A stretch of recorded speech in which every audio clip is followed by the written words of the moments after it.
Muy buenos días, bienvenidos con todos a esta tercera sesión del segundo curso en especialización en masculinidades Perú 2022.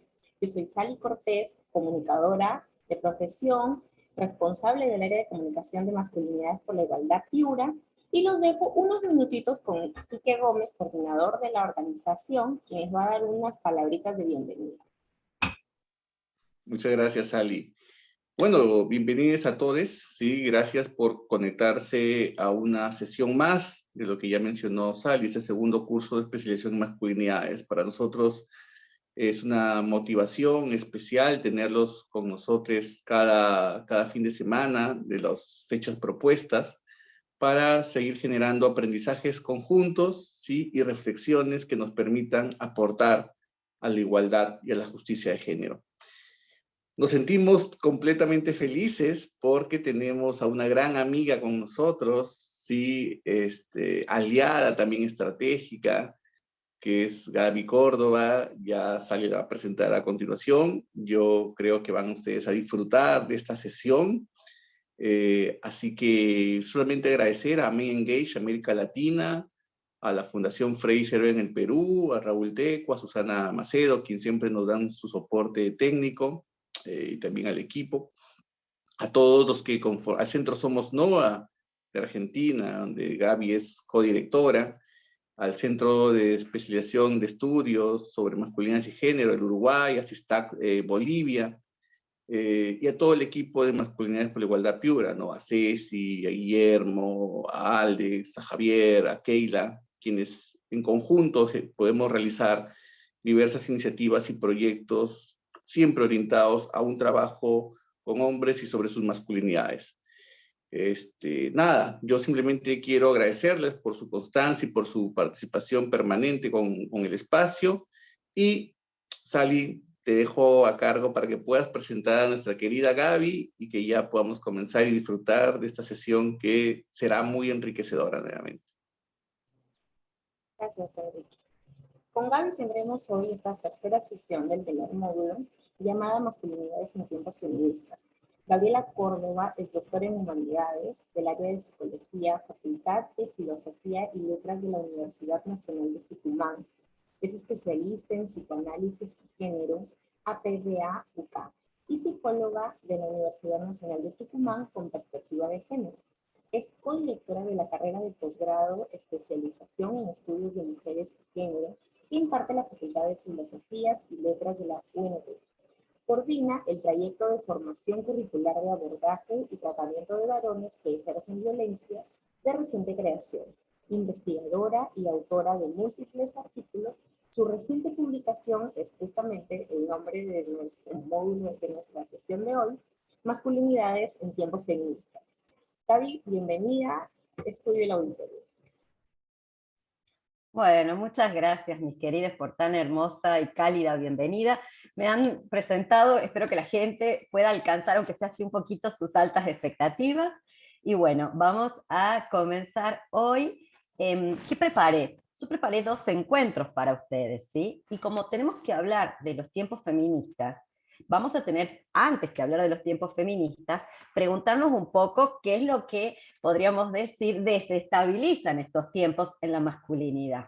Entonces, vamos a hacer un inicio de nuestra actividad viendo cómo es la construcción tradicional de la masculinidad, para que en el próximo encuentro podamos después, y bueno, lo vamos repensando entre todos, porque estoy viendo que hay gente, muchas que ubico, de muchos lugares de Latinoamérica y Caribe. Entonces vamos a poder charlar entre todos, viendo cuáles son los fenómenos que se activan en sus particulares regiones, ¿sí? Entonces vamos a empezar compartiendo la pantalla, ¿sí? ¿Se ve bien?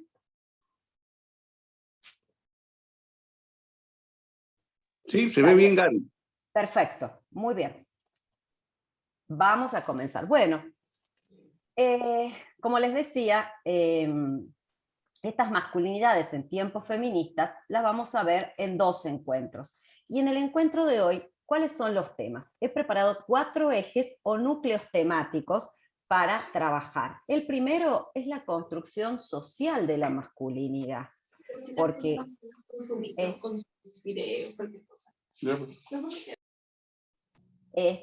entonces vamos a trabajar con la construcción social de la masculinidad para luego pensar, bueno, esto social que circula, cómo los hombres lo hacen carne, cómo lo internalizan, y vamos a ver un poquito estas cuestiones de por qué los varones tienen que ser dominantes y qué significa eso a la hora de las prácticas, a la hora de compartir una vida en sociedad, digamos, dicho más el criollo, ¿no?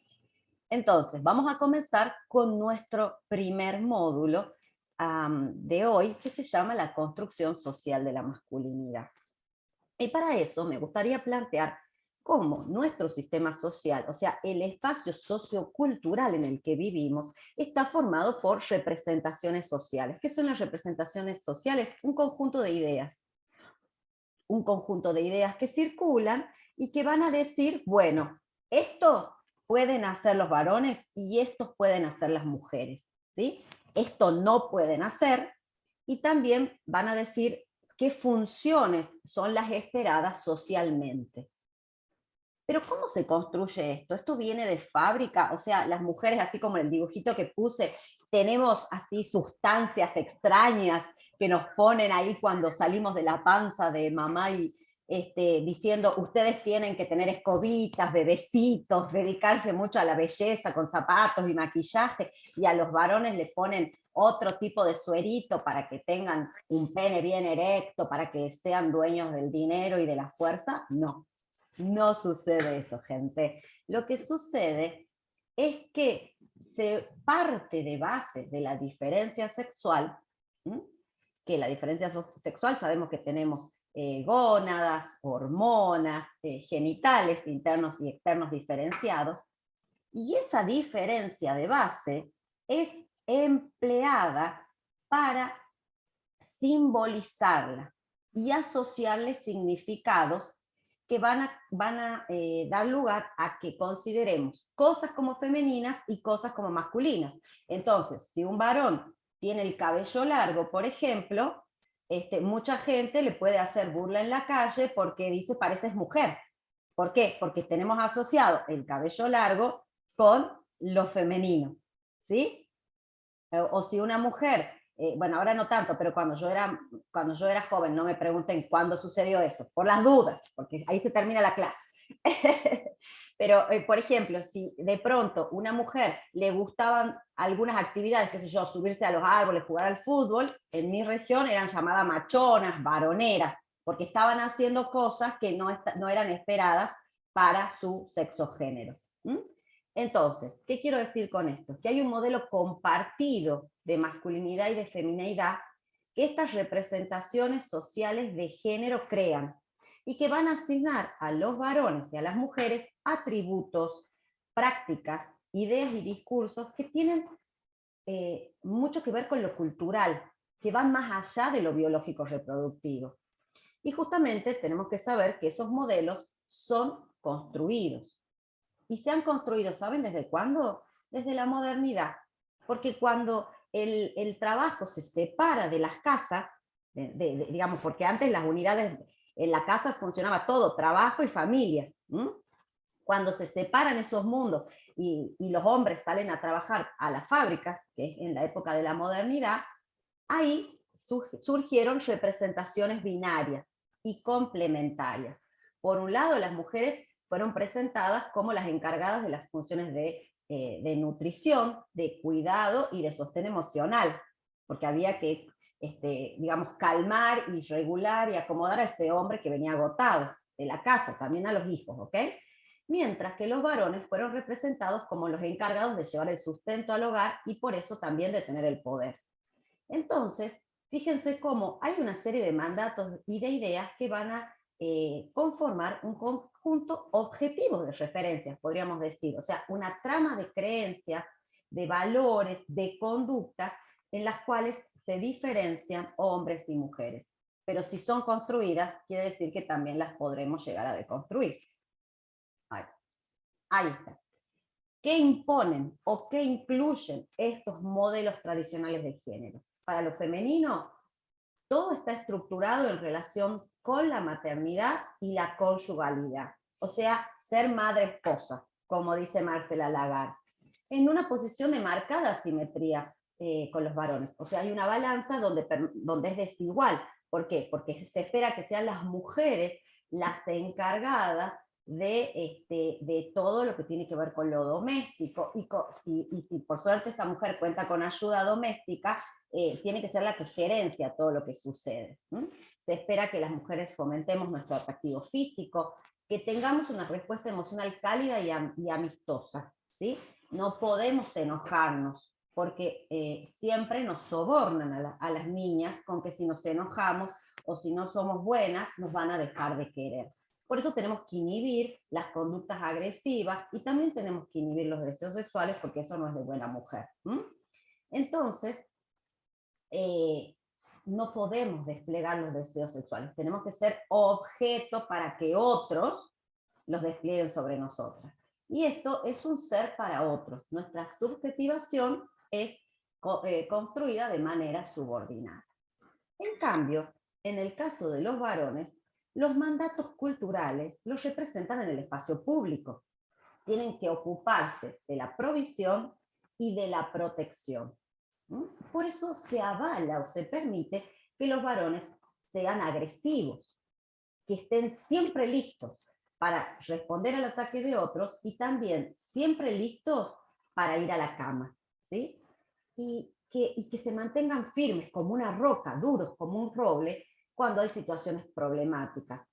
Y eso lleva a que tengan que suprimir sus emociones, pero no cualquiera, ¿no? Tienen que suprimir el dolor, la ternura, ¿no? O sea, se espera de los varones siempre un ejercicio de poder y de dominio viril, porque lo masculino en nuestra sociedad, en nuestra cultura, todavía sigue asociado con lo racional, con lo fuerte, con lo activo, con lo productivo, con lo valiente, con lo responsable y conquistador de territorios y de parejas, obvio. Y eso, ¿saben qué efectos tiene esto que les acabo de comentar? Que existan expectativas de género. O sea, se construyeron estereotipos de lo que se espera, de lo reglamentado, podríamos decir entre comillas, para cada uno de los géneros en todas las áreas de la vida. Entonces, si de las chicas se esperan que seamos tiernas, pasivas, débiles, como que si uno se corre de ese molde, empieza a ser mirada con otros ojos. Lo mismo si un varón no es rudo ni competitivo, le hacen bullying porque no es lo suficientemente macho. O sea, como que de pronto la representación femenina siempre es de que estamos haciendo dramas. O sea, por principio, o las mujeres estamos locas o exageramos, ¿sí? Entonces, esos son expectativas de género. Lo esperado que hagamos en tanto personas masculinas o femeninas. Y esto va a seguir a lo largo de nuestra vida construyéndose. ¿Apoyado en qué? En referentes culturales que están catalogados genéricamente. Por ejemplo, los colores, los juguetes, las actividades visibles por género. ¿Qué les regalan a las niñas y qué les regalan a los niños? A las niñas nos regalan escobitas, eso me han regalado a mí, cocinitas, muñecas y maquillajes. A los varones, pelotas, espadas, juegos de competición. O sea, ¿qué podemos decir entonces? Que la identidad de una persona se va a vincular de manera permanente, vamos a volver un ratito atrás, de manera permanente al modelo de lo esperado típicamente, que son estas palabras que están acá, en esta diapo, ¿verdad? Pero, por suerte, cada persona tiene la posibilidad de constituir una forma singular de estar y de vivir su propio cuerpo. Y eso significa que tenemos que hacer un trabajo, todas las personas, de decir, sí, yo adhiero a estos mandatos, yo adhiero a esto que dicen que soy, o no adhiero un comino. Esa parte de, por ejemplo, de que calladitas sos más bonitas, yo nunca la adherí. Mi madre pobre sigue intentándolo, pero no puede. Entonces, ¿qué quiero decir con esto? Que podemos elegir qué hacer con estas expectativas, porque son construidas. Pero ¿qué sucede ahora ya adentrándonos en los varones? Perdón, ¿hay un micrófono abierto? Ahí está. Justamente, si nos queremos hoy enfocar en los varones, que es nuestro desafío, vamos a tener que pensar que la identidad de un varón, la constitución subjetiva, las ideas, el psiquismo de un varón, se produce en un proceso que toma material de lo social y a partir de ahí se constituye. Porque quiero que quede bien claro que la masculinidad no es una esencia, no es algo que viene dado de fábrica, ¿sí? Es algo construido y se construye culturalmente.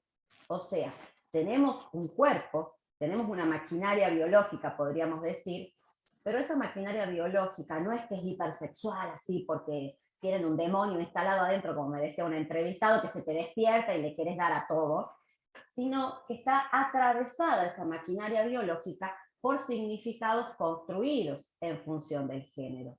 O sea, hay mandatos imperativos o pilares de la masculinidad, que ya los vamos a ver, que tienen una enorme potencia estructurante y constituyente sobre el sujeto, que está dotado biológicamente como macho.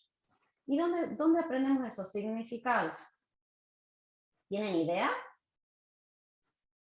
Los aprendemos desde que estamos en la panza, desde que se prende la luz rosa o celeste. Y a partir de ahí se van a seguir fortaleciendo estos significados a partir de que vamos atravesando instituciones, nuestra familia, la escuela, la iglesia, y también lo que nos bombardean los medios masivos de comunicación, los deportes, ¿sí? Que se ocupan de seguir transmitiendo estas representaciones y valores que son hegemónicas, ¿sí? Ahora bien, ¿cómo opera esta masculinidad social? Opera a partir de procesos de diferenciación, exclusión y negación ¿de qué? De lo femenino. Ante todo, ser hombre es no ser mujer, no ser bebé, no ser homosexual. Por eso, todas las prácticas, los ritos y los escenarios sociales están previstos para que el varón, entre comillas, se descontamine de lo femenino. Entonces, ¿cuál es el problema? Que esto está tan naturalizado que creemos que es así de fábrica el asunto. Estamos invisibilizando el hecho de que son construidos cultural e históricamente.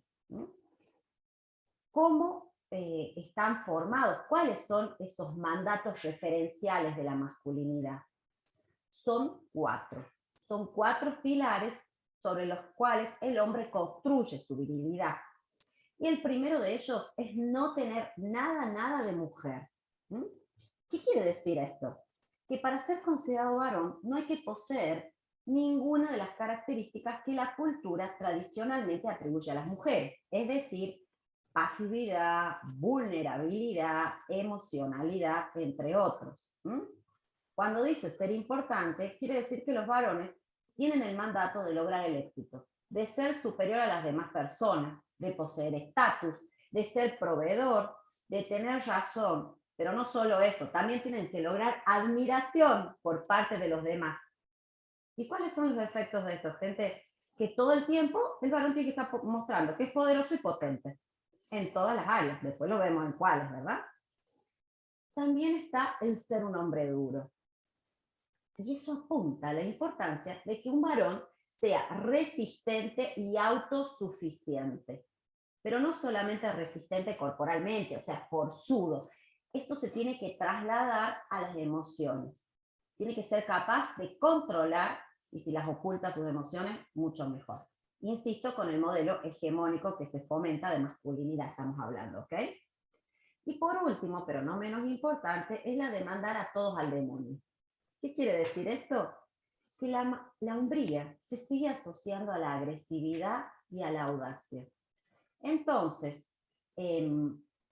no hay problema si hay que emplear la violencia o si hay que usar la fuerza o si te tenés que enfrentar a riesgos, porque eso se sobreentiende que es parte de la masculinidad. ¿Mm? Entonces, resumiendo hasta acá para que queden claras las ideas, hacerse hombre es un proceso, no vienen así de fábrica, ¿sí? Es un proceso que acompaña a la dotación genética de un macho. Ser hombre es algo que se debe lograr, conquistar y merecer. ¿Mm? Estos imperativos, estos mandatos o reglas, el hombre las tiene que cumplir todo el tiempo. No se puede hacer nada que remotamente sugiera una asociación con la feminidad, porque justamente la masculinidad es el rechazo de lo femenino. Y todo lo demás parte de esa regla básica. Si de pronto medimos la masculinidad por el tamaño de tu billetera, por el poder que tienes o el estatus que posees, está complicado. Y entendemos por qué muchos hombres, con esta exigencia de ser importante y conservar el estatus, todo el tiempo los varones pasan en el trabajo y se alejan del hogar, ¿verdad? De la familia y de los hijos. Y si de pronto la tercera regla dice que tiene que ser un hombre duro, o sea, ¿qué es un hombre duro? Como si fuese una roca, qué sé yo, un árbol, un objeto inanimado, algo que no demuestra jamás sus sentimientos. ¿Y eso les parece que resulta fácil para un varón cumplir con esto? Porque significa que no cuenta con un cultivo de sus habilidades emocionales para cuidar, para amar y para criar a los hijos. ¿Sí? Y las mujeres tienen que andar haciendo ahí de reguladoras de ellos porque a veces no saben cómo ni siquiera manifestar cariño. No todos, por supuesto, algunos. En cuanto a la violencia, si le estamos diciendo a los varones, sea atrevido, sea agresivo, tomar riesgos, atrevete, agredilo si te molesta, desde que son chiquititos en el jardín, le decís, mamá, papá, mi compañerito me ha hecho tal cosa, y la contestación del padre siempre es, pegale, así aprende, y vos decís, hello, seguimos transmitiendo el mismo modelo, o sea, si no trabajamos esta idea de los varones, no los confrontamos a los varones con esta idea, vamos a perder la oportunidad de trabajar acerca de la violencia con los hombres. ¿Sí? ¿Vamos bien hasta acá? ¿Sí? ¿Sí? Perfecto. Entonces, estos mandatos viriles exaltan un estilo de masculinidad. De una masculinidad que implica en el varón la autosuficiencia, la racionalidad, el éxito, el poder, dominar a otros, proveer de bienes materiales, controlar sus sentimientos, ser superior a las mujeres y tratarlas como objetos. ¿Sí?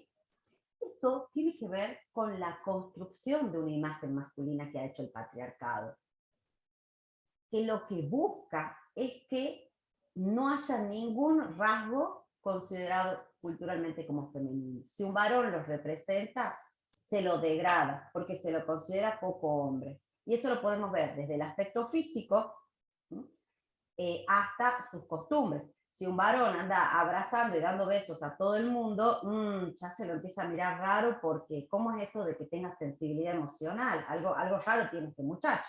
Si de pronto se conmueve y es empático, también, porque los varones han sido criados a ser para sí mismos. Entonces, que anda teniendo empatía y poniéndose en el lugar de otros, también hace que uno los mire de manera sospechosa, ¿no? Entonces, estas representaciones normativas en relación con lo que define como hombre a un sujeto es lo que llamamos masculinidad hegemónica. Y es importante que sepamos que la masculinidad hegemónica, así como privilegia a ciertos hombres, también desestructura y excluye a otros, que da lugar a masculinidades subordinadas. O sea, la masculinidad no es una sola. Hay masculinidades y hay una hegemónica, la de los machos alfa, y hay otras que se tienen que subordinar a ellos.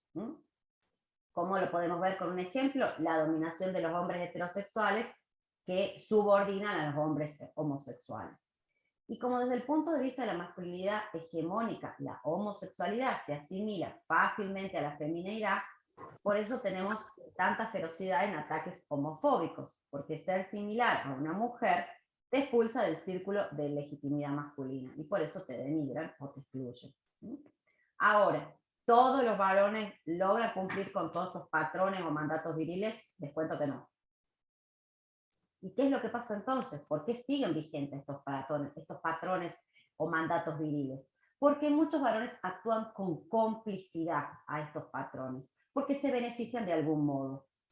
¿Cómo? En términos de honor, en términos de prestigio y del derecho de mandonear a las mujeres. Y en muchos casos también consiguiendo mayores retribuciones económicas. ¿Por qué avalan entonces el modelo, por más que no los cumplen a todos los mandatos? Porque consiguen un plus, que es el uso del poder, y porque pueden gozar de mejores posiciones que en relación con las mujeres y con esos otros hombres considerados inferiores. Entonces, sí existe la complicidad patriarcal, que significa un silencio con prácticas a las mejor, con las que mejor no estoy de acuerdo, pero las sostengo como manera de sacar algún crédito, algún rédito. En Latinoamérica está comprobado que el varón sigue siendo esencialmente dominante, con imperativos que van a actuar como prescripciones de desempeño de género. ¿Mm? ¿Y quién reconoce? Sí, Jorge, dame un segundo que termino esta idea y ya te doy la palabra. ¿Sí? ¿Quién reconoce que alguien es hombre? ¿Las mujeres u otros hombres? Bueno, les cuento, como Jorge acaba de decir muy bien, son otros hombres. Los varones hacen todas estas cosas porque necesitan que otros varones le den acceso al reino de la virilidad. ¿Mm? Y si bien hay variantes regionales en nuestra Latinoamérica, la socialización de los varones se apoya aún en este modelo, que sirve de referente incluso a las formas marginales o alternativas de socialización masculina. Y hasta el momento sigue siendo utilizado para discriminar y subordinar a mujeres, a la diversidad sexual y a otros hombres que no se adaptan al mismo, y eso termina produciendo desigualdades en la estructura misma de la sociedad. ¿Mm? Jorge, le doy la palabra. Gracias, Gabriela. En torno al concepto de complicidad, ¿no? Y con lo que acabamos de escuchar, los varones, los hombres buscamos el reconocimiento en principio de los demás hombres, ¿no? Porque es el reconocimiento que tiene mayor valor, digamos, ¿no? Así es. Sin embargo, incluso en el gráfico que pones ahí, también capitalizamos o buscamos y contamos con ello respecto al reconocimiento de las mujeres que han sido educadas y formadas, ¿no? Para entrar también en esta suerte de distribución de beneficios, porque todo el mundo de alguna manera, varones, mujeres, y todo el espectro que podemos hablar, se acomoda a este sistema jerárquico, ¿no? Donde tienes que buscarte un lugar y ser alguien más que alguien, ¿no? De un sexo o de otro, o digamos con una variedad de género. Y entonces hay una complicidad también de la mujer, resultado de su proceso de socialización, pero también resultado de un proceso de acomodarse en esta distribución de poder. El feminismo ha venido rompiendo eso, es cierto, ¿no? Claro, lo que pasa es que el género es relacional, Jorge. Sí, O y sea, para terminar la siempre... idea, yo lo que percibo también es que por poner una etiqueta que no es la más adecuada, en este lado, este sector del mundo más conservador, la mujer, cuando habla se define como empoderada, y que liberada, etcétera. Hablando de este sector más conservador, lo hace en términos masculinos, del esquema masculino, ¿no? Y entonces, esa es una manera también de complicidad, diciendo que todo esto, que no es necesario el feminismo, porque la mujer puede, en fin, pero puede en los términos y en la cancha marcada por el machismo, por la cultura patriarcal. Y ese es un nivel para mí de complicidad también que debe ser expuesto y trabajado también, porque refuerza y mantiene o vuelve más duro y difícil para los varones el hacer autocrítico, el superar eso, porque tiene tantos refuerzos, y sobre todo de las mujeres, volviendo al gráfico y con ello acabo, incluso cuando hay esta aceptación también del varón macho en cuanto tiene más mujeres conquistadas, ¿no? A ver, sí, vamos a clarificar un poco la idea porque gracias por tu aporte. Acá hay un tema, gente, ya te doy la palabra, Alejandra. Acá hay un tema. el género es relacional. ¿Qué quiere decir? Que hay una mitad del código social disponible para lo masculino y una mitad del código social disponible para lo femenino. Porque seguimos siendo educados, por más que hay otras alternativas, lo hegemónico, lo que predomina, es un estilo binario, ¿sí? Entonces, cuando nosotros creamos nuestra identidad, la creamos por identificación a un igual y por complementación diferencial al otro. O sea, yo defino lo femenino en contracara de lo masculino. Esto es de nena y esto es de varón, ¿sí? Entonces, todas las personas en una sociedad vamos a incorporar las mismas representaciones sociales. ¿Cuál sería la diferencia con estas representaciones sociales? Y ahí no tenemos que confundir lo que es complicidad. Una cosa es ser criados todos con estas mismas representaciones y a partir de eso discutirlas, ¿sí? Y decir estoy de acuerdo o no con esto, en la singularidad de cada persona, o participando de procesos sociales que permiten esa deconstrucción, de la complicidad patriarcal que tiene que ver exclusivamente con los varones. Y esto, ¿con qué te lo doy con un ejemplo?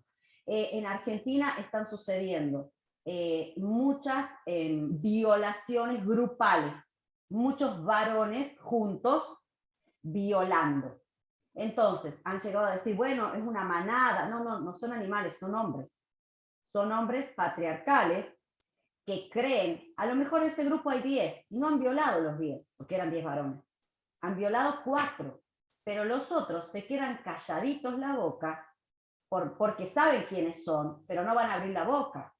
Ahí está la complicidad patriarcal. A lo mejor no estoy de acuerdo con que vos, flaco, hayas violado a esta chica, la hayas drogado y la hayas violado en un auto, mientras los otros 3 hacían fila atrás para violarla. Pero no abro la boca, porque si el varón abre la boca, inmediatamente es expulsado del reino de la virilidad. Y por eso uno dice, a ver, hay tantas mujeres abusadas y en el grupo de los varones no hay nadie que abuse.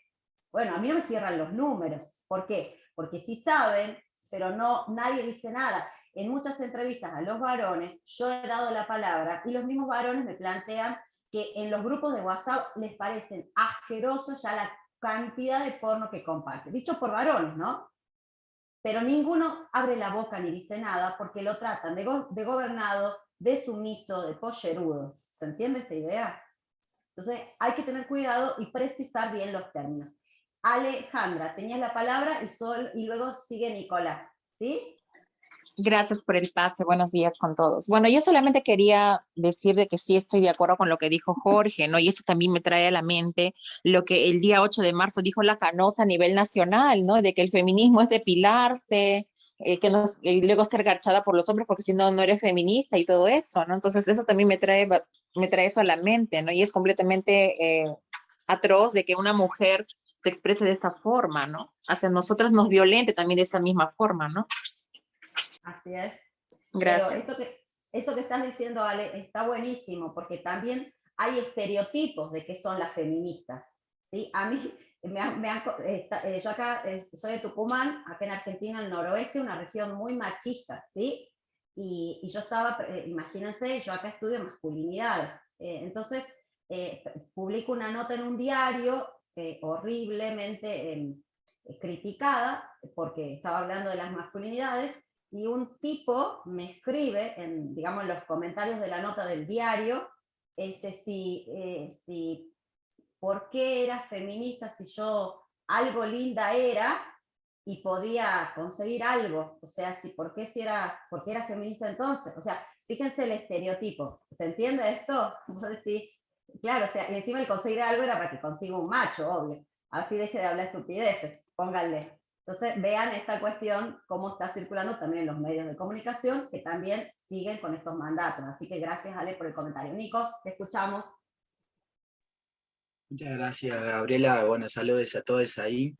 Sí, lo que yo quería aportar, comentar un poco, era sobre el comentario que, bueno, ¿no? Recién nos explicaste, nos contaste sobre el grupo de varones, ¿no? Yo soy de Jujuy, de Argentina, soy del NOA, para la gente de Perú y de otros lados de la región.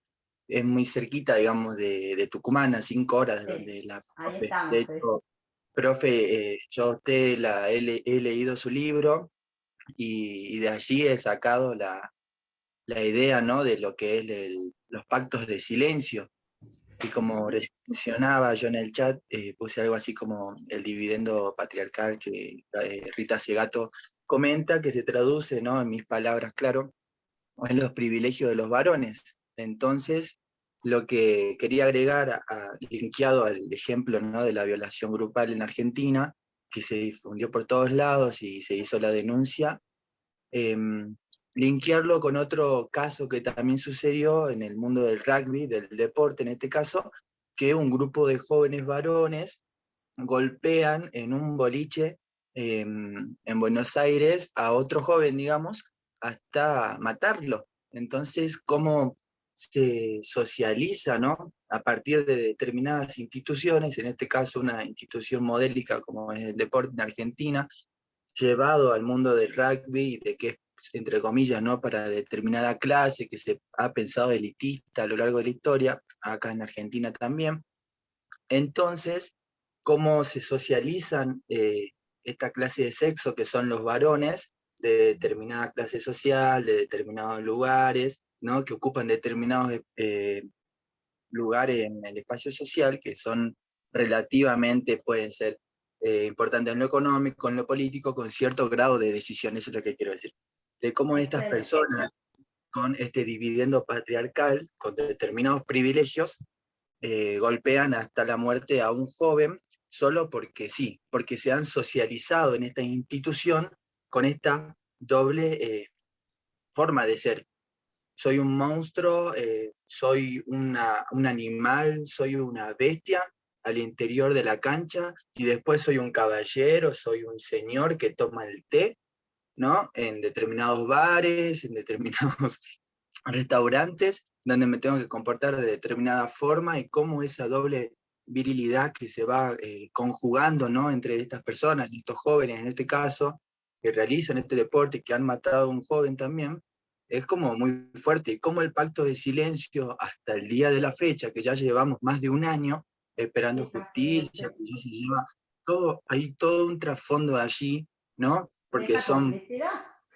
exactamente, y porque son jóvenes de clases pudientes, por así decirlo, que, eh, uno a saber, ¿no?, lo que hay por debajo. Nosotros que no nos enteramos, que estamos del otro lado, de todo lo que debe circular por ahí abajo para tapar eso, para que haya complicidad y así extenderlo a un montón de casos en relación al femicidio, un montón de casos que, bueno, lamentablemente con esta idea de la cofradía masculina, estos pactos de silencio, estas complicidades llevan a estas desigualdades. Eso quería decir. Muchas Bien, gracias. gracias, Nico. A ver, acá me parece importante dejar en claro dos cuestiones. La primera, que la noción de género nunca se tiene que analizar sola, porque nunca aparece en forma pura, siempre aparece mezclada con otras estratificaciones, de clase, de etnia, de religión, ¿sí?, de clase socioeconómica, ¿sí?, porque nunca va sola. O sea, yo siempre pongo el ejemplo, una persona trans de una familia pudiente no va a tener las mismas dificultades que una persona trans pobre. ¿Se entiende esto? Porque los recursos, la capacidad educativa también es distinta. Y lo segundo que quiero dejar en claro es que para mí el problema no son los varones, sino la definición tradicional de masculinidad, que sigue circulando, que es heredada, que es internalizada y tratada de incorporar por los varones, aunque finalmente a muchos les deja una sensación de vacío. Y esto es lo grave, que el varón también siente que si no encaja en ese molde, se va a ver a sí mismo como devaluado, incompleto e inferior. Porque socialmente sigue estando la presión sobre los varones de que tienen que cumplir con los parámetros. Y en ocasiones con un peso tan importante que muchos varones viven el incumplimiento como desestructurante. Y ahí tenemos que prestar atención también cuáles son las reacciones frente a esa sensación, ¿no? Marixa, la palabra y así seguimos, por favor. Buenos días con todos y todas. Bueno, mi aporte iba en el tema de la construcción de la masculinidad, bueno, como un proceso de socialización, pero que tú muy bien has señalado en el tema de la hegemonía que se ejerce dentro, digamos, de este círculo concéntrico donde el poder lo tiene quien pues económicamente está mejor y digamos, lo último que acabas de decir, que el género no es aislado, sino que también hay que relacionarlo con otras cuestiones y por eso es que miramos desde la interseccionalidad, ¿no? Así es. Pero miramos que las masculinidades periféricas son las cómplices, las que callan, las que prefieren silenciarse por temor, como lo ha señalado, a ser expulsadas del grupo. Por eso, nuevamente menciono a Rita Segato cuando ella menciona, ¿no?, dónde empieza la violencia, ¿no?, la pedagogía de la crueldad, y empieza entre los mismos varones. Pero hay otra cosita que quería señalar, un poquito relacionando el tema de Jorge sobre la complicidad de las mujeres. Sí es cierto que las mujeres tenemos pocos modelos de repente de mujeres en el poder, digamos, en el poder político, ¿no? Como figuras visibles. Y estas mujeres, las pocas, no todas, que han ido ejerciendo este espacio, también se han ido apropiando de experiencias que han visto, experiencias autoritarias, antidemocráticas, etcétera, pero que también tenemos que señalar y saludar que ya hay cambios, ¿no? Que ya hay cambios y que no serían quienes ejercen este modelo de autoritarismo, no serían cómplices, sino que no han visto otro modelo, ¿no? No han visto otro modelo y lo que creemos es llegar al poder y ejercer el poder y ahí se acabó todo. La lucha feminista no busca eso, ¿no? No busca eso, sino es el poder para, ¿verdad? Entonces, ahí quería un poquito aclarar, ¿no? Y ojo, todo empieza en el tema de la construcción de nuestra identidad, tanto de la identidad femenina como de la identidad masculina, ¿no? Y ahí empieza ese desorden de copiar modelos. Claro, Gracias. lo que pasa es que, gracias a ti, estamos en un mundo binario, entonces y el espacio público ha sido siempre masculino. Entonces las mujeres que han intentado iniciar o entrar no han tenido muchos otros recursos más que imponerse de esa manera, porque si no, no había ingreso. Pero yo creo que hoy, ya con todo el recorrido que llevamos con el feminismo, podemos valernos de una gran diferencia que hace Foucault para el poder, que él habla del poder sobre y del poder para.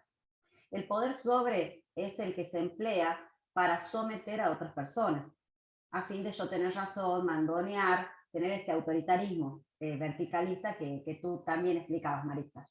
Pero también tenemos el poder para, y el poder para es el que se puede construir incluso colectivamente para la consecución de algún determinado objetivo.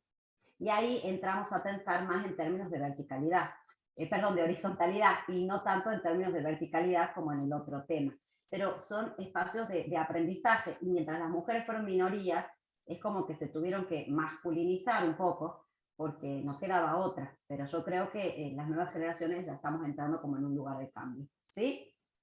Así que bueno, si les parece, seguimos un poquito más con respecto a lo social de la masculinidad. Entonces, hacerse hombre, gente, es una construcción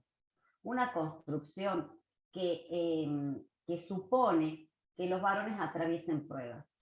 Y la primera prueba que atraviesa un varoncito es la negación de la madre.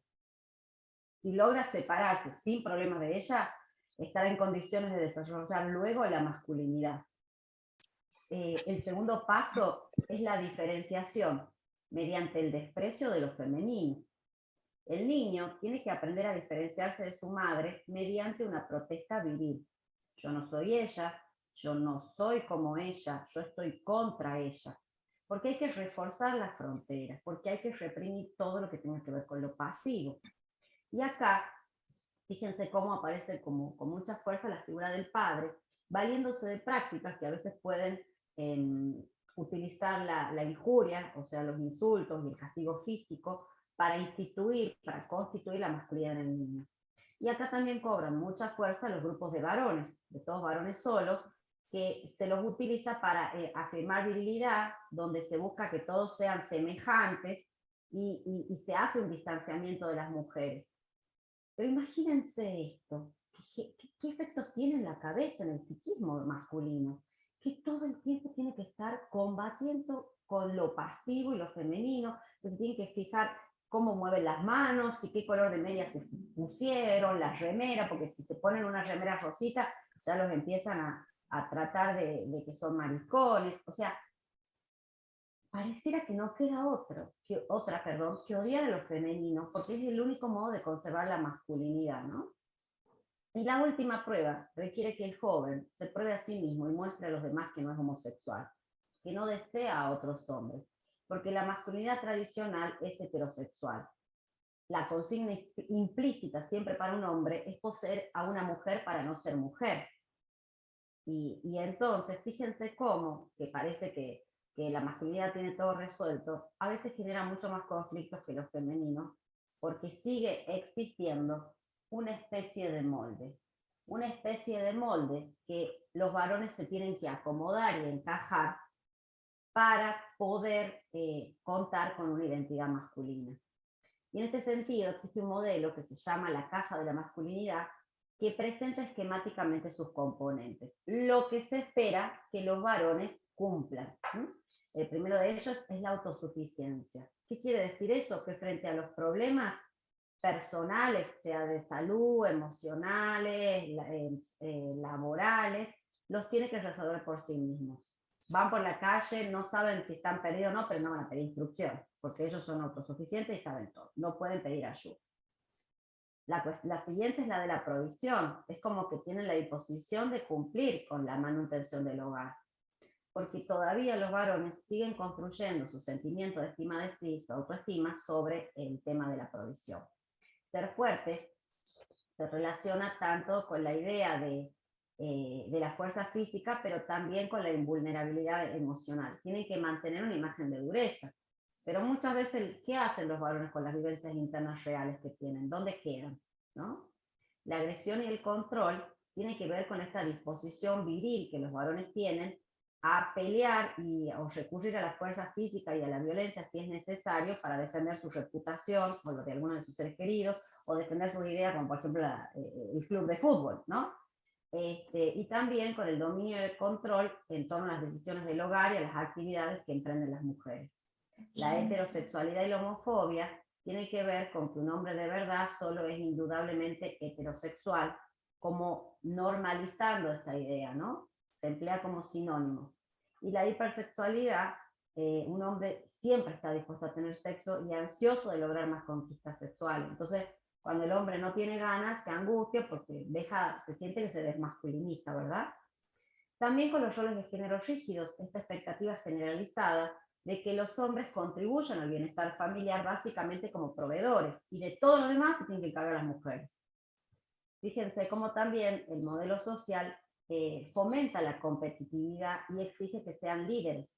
La competitividad con otros hombres muchas veces se emplean para marcar quién es más hombre. Entonces tenemos conductas temerarias, de carreras, de autos, o esta cosa de ostentar bienes materiales. Y también he notado en los varones más jóvenes una tendencia a prestarle mucha atención al atractivo físico, pero de manera paradojal, ¿no? Es como que tienen que vestirse y lucir bien, pero lograrlo sin que se note que le dedican mucho esfuerzo. Y me reía porque veía una publicidad, no sé si la vieron, de que hay un cubreojeras para varones. Pero, ¿cómo le llamaron al cubreojeras para varones? Maquillaje de guerra, o sea, pintura de guerra. O sea, y en uno de los grupos de Facebook decían, ¿cómo será de frágil la masculinidad? Que necesitaron llamar al cubreojeras maquillaje, ni siquiera maquillaje, pintura de guerra, ¿no? O sea, estos elementos son los valorados socialmente y van a actuar como materia prima organizadoras de la subjetividad. Y ahora, de paso para descansar un ratito, vamos a ver un video, ¿sí? ¿Qué quiero que le presten atención a ese video? Si aparecen alguna de las características de esta caja de la masculinidad que yo les planteé. Y lo que tienen que hacer tienen que escribir en el chat del Zoom cuáles son las que ustedes notaron. ¿Se entendió la consigna? Vemos el video y ustedes escriben en el chat de Zoom cuáles se notaron. ¿Estamos de acuerdo? ¿Sí? Bien. Vamos a compartir ahora el video. ¿Tengo preguntas? No. Bueno, vamos a ver el videito ahora. Esperen que tengo que compartir sonido, si no, no van a escuchar. Listo.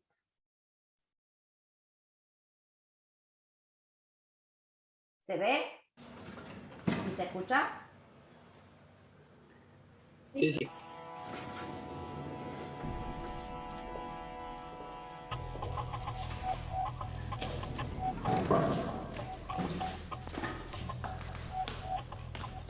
¿Dónde fue? En la sala de reuniones. Venga. 2 gotas en helado suave para generar espuma. Lo que nos sale con helado duro. Así borran todo rastro de purpurina. Usan el bidón.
Vístanse.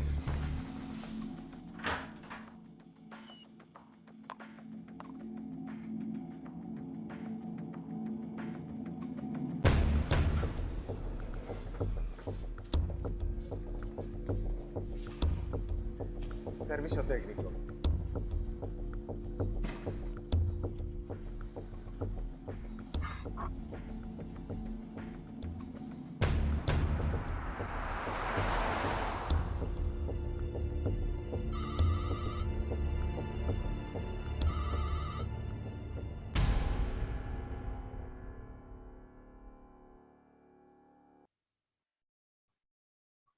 Bueno, vamos a ver qué ponen.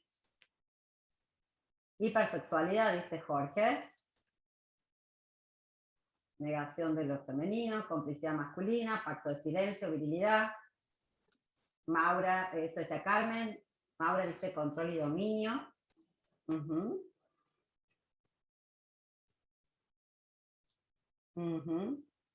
Heterosexismo, dice Ale. Rosalinda, virilidad y complicidad. Virilidad y hipersexualidad.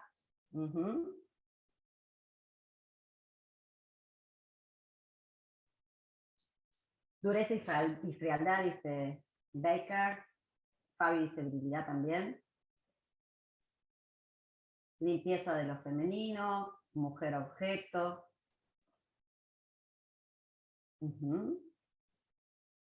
Bien. Y eso es una publicidad de desodorante masculino. No sé si allá en Perú está la marca Axe, como acá, ¿sí?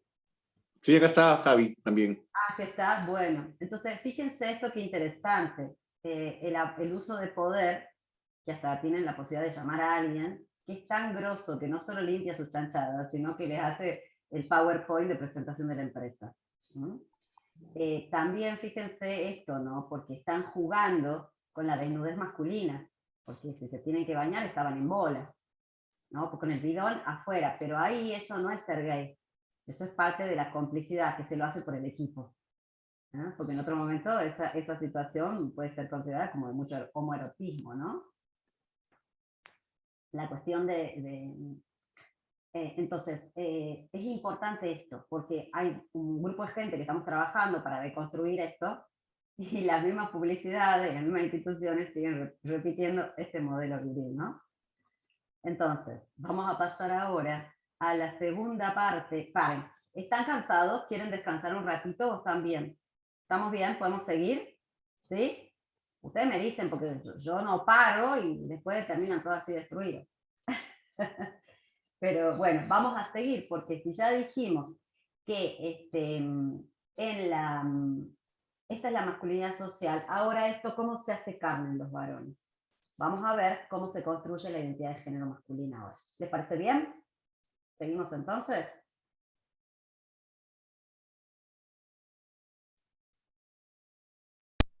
Bueno, ahí se ve.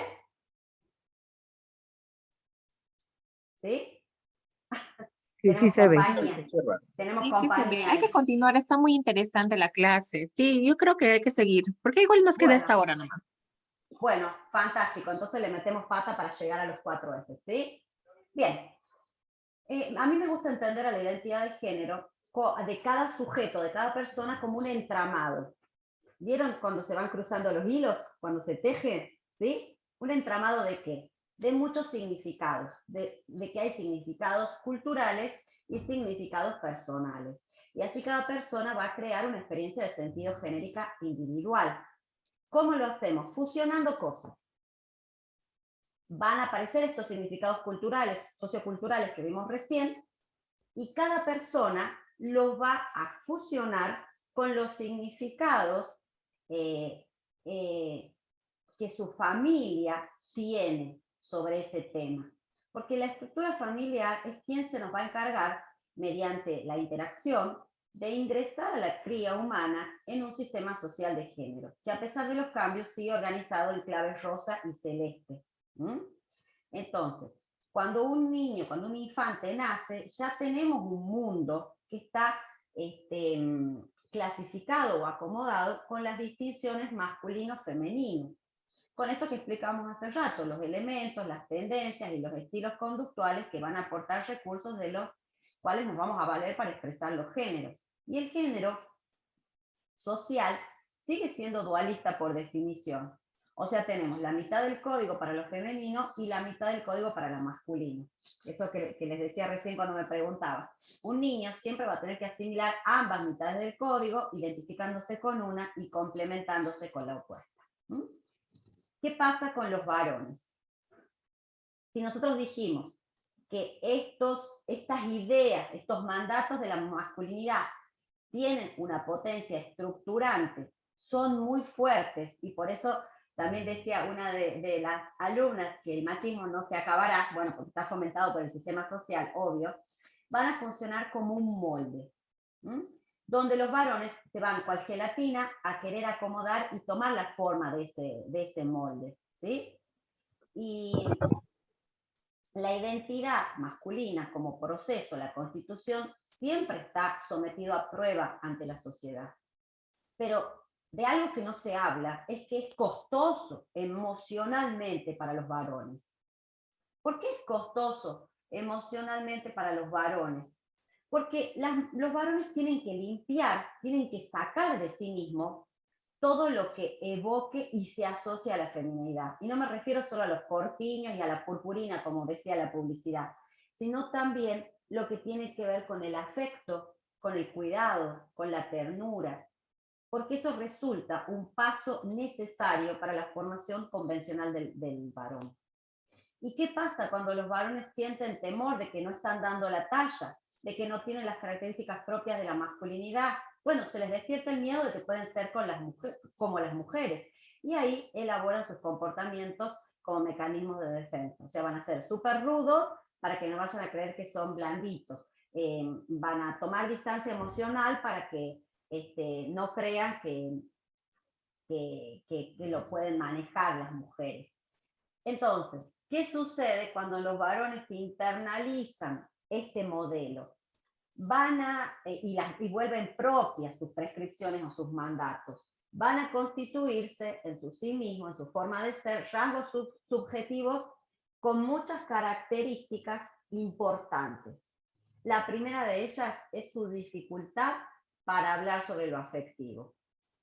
Yo llamo en los varones la presencia de una ortopedia, digo yo, corporal y comportamental. ¿Por qué? Porque se le exige al cuerpo rigidez y contención en los movimientos y expresiones para ser realmente masculino, con la obligación de sostener continuamente una imagen pública asociada con la demostración de hombría, de fuerza, y esto supone ceguera y sordera ante los propios sentimientos, y eso los termina empobreciendo emocionalmente a los varones, ¿sí? Yo creo que hay un guión de masculinidad que siempre les recuerda a los varones que tienen que ser valientes, que no deben llorar, y cada vez se hace más severa a medida que pasan los años, ¿sí? O sea, el varón que se precie de tal debe aguantarse, porque cualquier desborde de afecto significaría que va a ser tratado por otros varones como puto o maricón. Y eso deja a la luz el pánico que todavía le sigue produciendo a los varones el asociar la demostración afectiva con una posible feminiciación. O sea, a los varones tienen que controlar todas las emociones, pero paradójicamente se promueve que ellos puedan expresar hostilidad, ira y enojo, ¿no? Como para prestarle atención a eso. En cuanto a la actividad compulsiva, el varón debe hacer todo el tiempo, tiene que estar haciendo algo, porque si no siente que pierde el tiempo. Y la tenacidad y el dominio son emblemas caracterológicos de la masculinidad hegemónica. ¿Qué quiere decir eso? Que cuando se le meten una idea en la cabeza, lo hacen, porque lo quieren lograr. Y eso funciona fantástico en el mundo del trabajo. Realmente se terminan convirtiendo en una máquina que rinde el trabajo. Pero eso también tiene costos. Por un lado, no pueden percibir su propio cansancio porque están metidos en ese formato, y también se tienden a desconectar afectivamente. Y hoy en día es lo que se está pidiendo, que se puedan conectar afectivamente. O sea, no tanta provisión y tanta compulsión, ¿no? En todos los varones también aparece con claridad la homofobia, con matices que van desde un rechazo directo, con asco y odio, hasta una pseudoaceptación. Pero lo que sigue predominando es el primer caso. ¿Por qué? Porque la masculinidad siempre se siente amenazada por el pánico a la feminidad. Entonces están todo el tiempo cuidándose de no demostrar, de no usar colores, de no decir, de no gesticular de tal manera, porque eso podría ser leído como expresión de una homosexualidad pasiva. Y si un varón es homosexual, chao, lo expulsan del grupo, más o menos, porque no da la talla. Entonces, las continuas demostraciones públicas de hombría constituyen una defensa para que no ser señalado como femenino, que no es que sean femeninos, sino con que responden a algunas características que la cultura asocia a la feminidad. Ya las tengo. ¿Las tienes? Sí, amor. A ver, perdón. Perdón, pero ¿alguien tiene el micrófono activado? Ya lo desactivo yo. Bien. La otra característica, la cuarta, es la legitimación viril de los pares. Siempre la identidad masculina se reafirma mediante la aceptación y la inclusión por parte de otros varones, como les decía hace un ratito, en el reino de la virilidad. Siempre los varones buscan tener espacios de hombres, pertenecer a un grupo de varones, que siempre están agrupados alrededor de un interés común. Nico recién planteaba la idea del rugby, otro organizador es el fútbol, otro puede ser los compañeros de la escuela, qué sé yo. O sea, si un varón no tiene grupos, eso es como que es un anormal.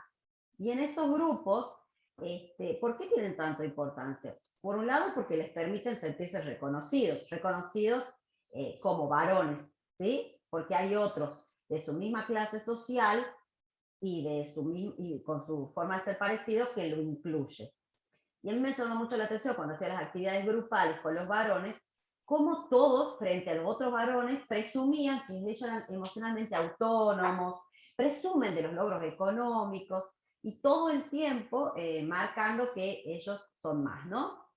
Y en cuanto al posicionamiento jerárquico rígido, la mayoría de los varones arman su identidad sobre la diferenciación.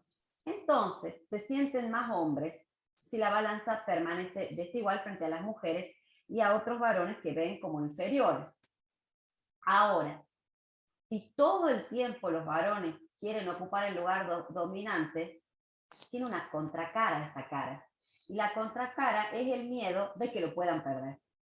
Entonces, todo el tiempo los varones están compitiendo y excluyendo a los que pueden ser sus competidores porque quieren mantenerse seguros, fuertes y estables.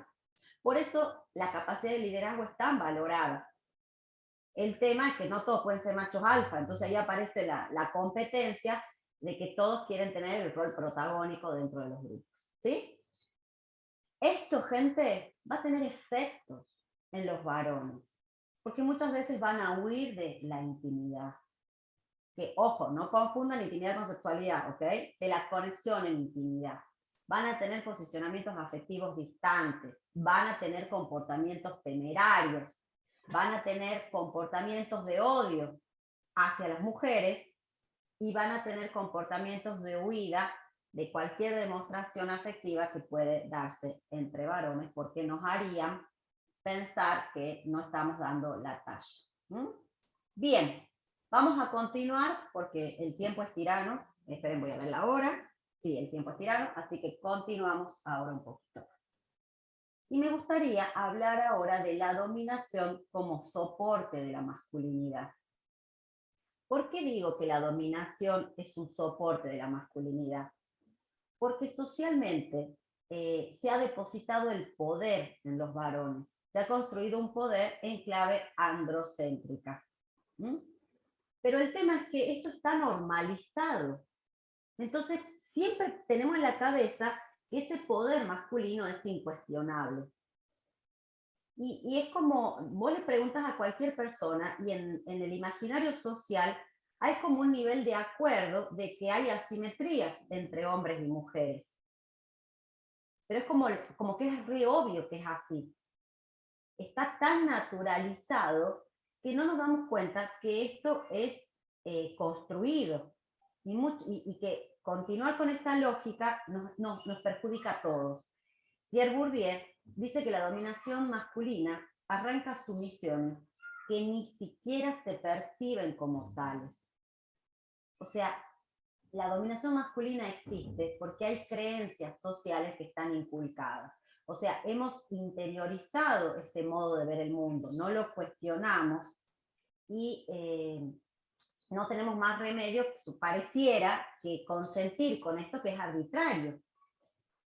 Entonces, acá viene el tema, que lo masculino va a emerger con esta lógica como una instancia dominante, que aglomera las cualidades asociadas a lo universal, al saber y al poder, mientras que lo femenino se va a convertir en ausente.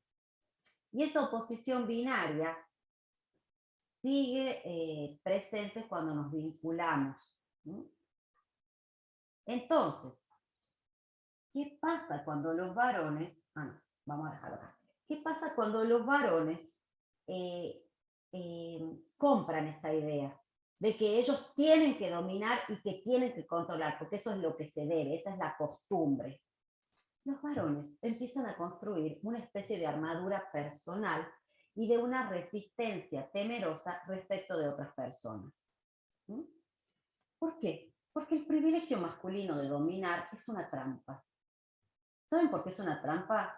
Porque tiene una contrapartida, tiene una contracara, que es la tensión en la que viven los varones y en la contención permanente, a veces que hasta incluso llevada al absurdo, que impone que cada hombre en cualquier circunstancia sí o sí tiene que afirmar su virilidad.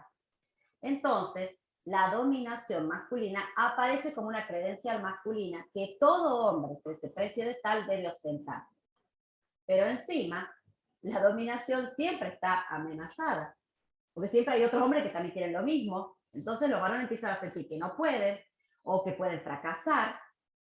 ¿Y qué les termina pasando a los varones? Que empiezan a caer en un abismo de temor, de aislamiento, de ira, de autorreproches, de agresión. Y acá vienen los tiempos feministas. Estamos en una sociedad cambiante y la expectativa de dominio que todos los varones tienen hecha carne ya no tiene buena prensa.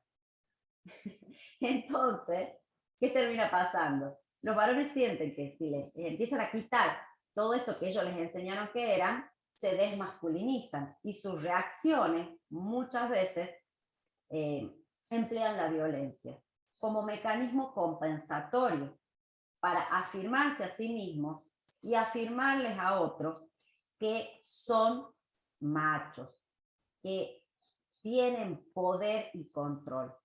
Porque no ser poderoso significa no ser hombre.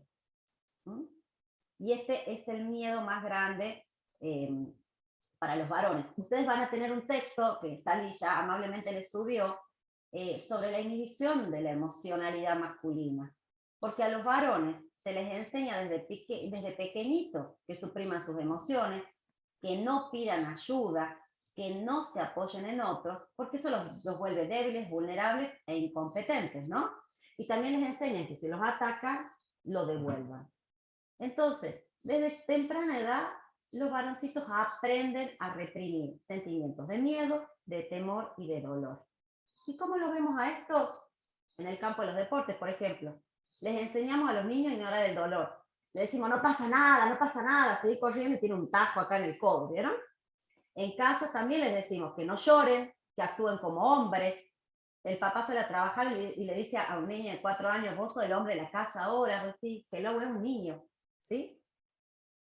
Entonces, fíjense cómo en nuestra educación en la infancia vamos calificando al miedo, y al dolor como emociones prohibidas de sentir para los varones, porque el mandato social sostiene que esas emociones no son de hombres. A ver, gente, esto no significa que los varones no sientan dolor ni miedo, lo sienten, pero no están habilitados a mostrarlo. ¿Y qué hacen con eso? Lo transforman en la ira, porque eso sí está avalado.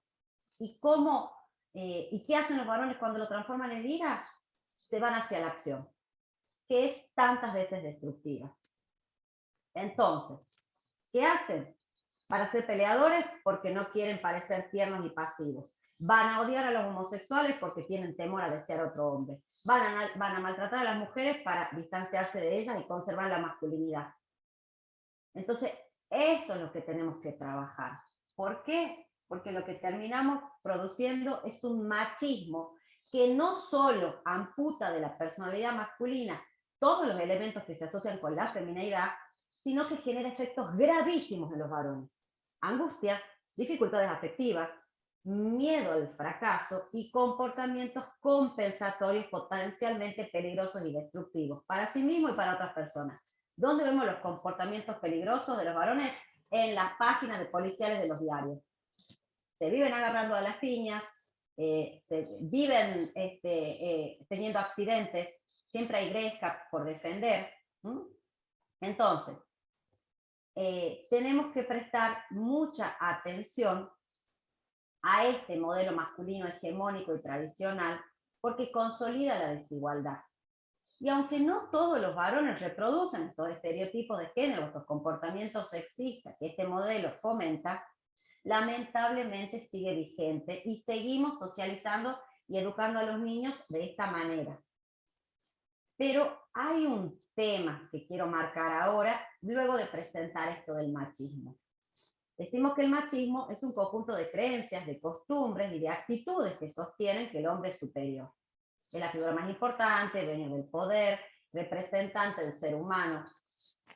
¿Cómo podemos darnos cuenta que están hablando de manera machista? Es que los hombres siempre somos más fuertes que las mujeres. O sea, tenemos como, las tenemos que dominar porque eso es lo que se debe. Lo masculino es más importante que lo femenino. A las mujeres las tenemos que proteger. Bien. Algunos de estos estereotipos de género han sido superados por muchos hombres. Pero eso no quiere decir que los varones hayan dejado de ser machistas. Y acá quiero marcar un concepto que me encanta de Lucy Irigaray, que se llama la ilusión de simetría. ¿Qué es la ilusión de simetría? Es la creencia de que la feminidad y la masculinidad pueden ser pensadas de los mismos parámetros. ¿Sí? Muchos varones ya consideran que vivimos en la igualdad porque lavan platos, porque de vez en cuando planchan, con suerte, su propia camisa aparte, ¿no? o porque han cambiado un pañal, pero ellos eligen cambiar de pipí, porque de lo otro no, porque les da asco, ¿viste? Como si nosotras tuviésemos una capacidad especial para hacerlo. Entonces, sí, es verdad, están haciendo algunas actividades domésticas, algo mejoró el rol de género, pero no hay igualdad sustantiva, porque no hay simetría y horizontalidad entre los géneros. Y esto se refleja, por ejemplo, en la falta de implicación de los hombres en otras áreas, como por ejemplo en los cuidados para evitar la concepción. Los varones no se quieren poner preservativo porque les molesta. Entonces, ¿quién tiene que cargar con su cuerpo, con hormonas, con DIU, con todo lo que sea, o ni siquiera de la posibilidad de disfrutar su sexualidad por miedo a un embarazo, ni hablemos de las infecciones, hablemos de un embarazo nomás, ya termina siempre en manos de las mujeres. Entonces, tenemos que prestar atención también al concepto de machismo invisible. ¿Cuál es? El machismo menos estereotipado y más oculto, que a lo que apuntan es a descalificar a la mujer.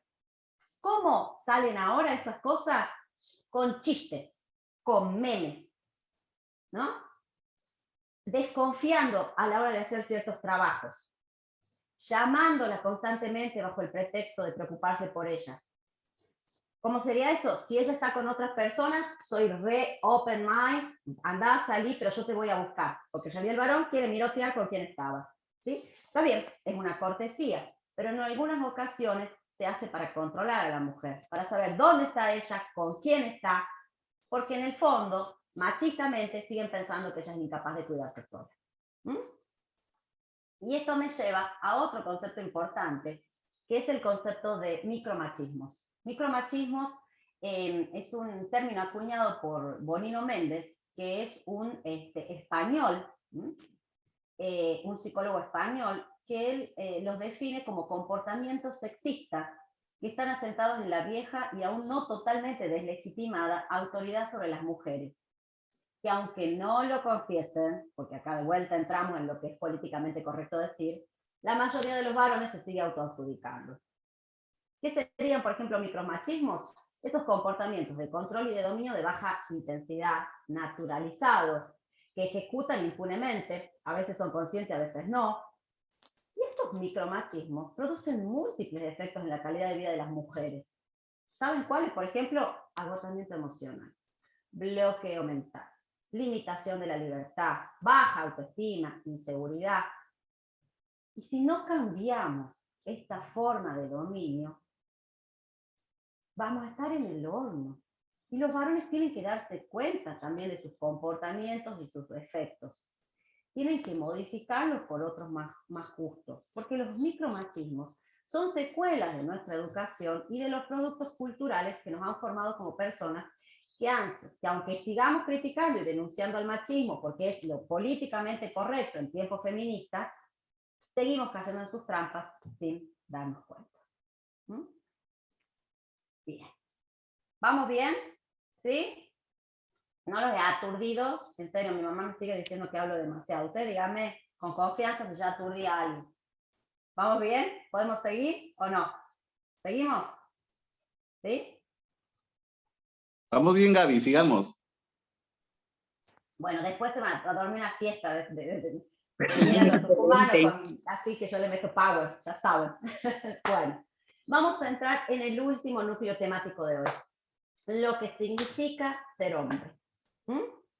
Y ser hombre sigue asociado, a pesar de que estamos más cambiados, supuestamente con esta ilusión de simetría y toda esta historia, con 3 palabritas clave: la autosuficiencia, la invulnerabilidad y el control.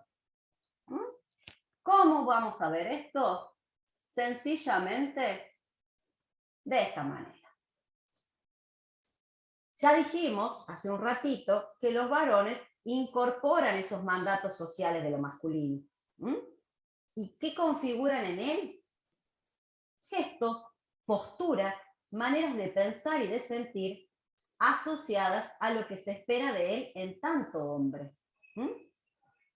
Y si dijimos que esos parámetros valorativos están asentados en el patriarcado, los varones van a intentar parecerse a ese modelo de hombre que la sociedad le enseña.